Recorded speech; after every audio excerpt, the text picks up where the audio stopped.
কোনো দেশের জনগণ, কোনো রাষ্ট্র আমাদের শত্রু নয়, কিন্তু একটা দেশে যদি এমন সরকার ক্ষমতায় আসে যারা আমাদের দেশের স্বাধীনতা, সার্বভৌমত্ব, আমাদের ভৌগোলিক অখণ্ডতা, আমাদের স্থিতিশীলতা, আমাদের রাজনীতি, আমাদের সরকারে কে থাকবে আর থাকবে না, আমাদের নদীর পানিগুলো, তিস্তার পানি, 54টা নদী ভারতের অভিন্ন আমার দেশের উপর যে প্রবাহিত, 3000 জায়গায় আপনি বাঁধ আর গ্রোয়েন নির্মাণ করে আপনি আমাদের পানিকে আটকে দেবেন, শুকনো মৌসুমে শুকিয়ে মারবেন, বর্ষার মৌসুমে পানি ছেড়ে আপনি বন্যায় ভাসিয়ে দেবেন। কোনো বন্ধু প্রতিম দেশকে আর একটা দেশকে এইভাবে ক্ষতি করতে পারে? পারে না।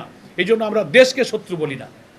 ক্ষমতাসীন যে সরকার আছে তারা বাংলাদেশের বিরুদ্ধে শত্রুতা করছে, আমরা এটা বরদাস্ত করব না। যে বাংলাদেশ, চীন, কাশ্মীর, যেখানে যেখানে তারা বলতেছে এখন সব দেশের পরিস্থিতি পর্যালোচনা করতে হবে, তোমরা সব যুদ্ধের জন্য তৈরি হও, আধুনিক সশস্ত্র সব প্রস্তুতি। এগুলো কিসের আলামত? আমরা মনে করি আমরা যেমন অন্য কোনো দেশের আভ্যন্তরীণ ব্যাপারে হস্তক্ষেপ করি না, দয়া করে আপনারা আমাদের আভ্যন্তরীণ ব্যাপারে হস্তক্ষেপ করবেন না।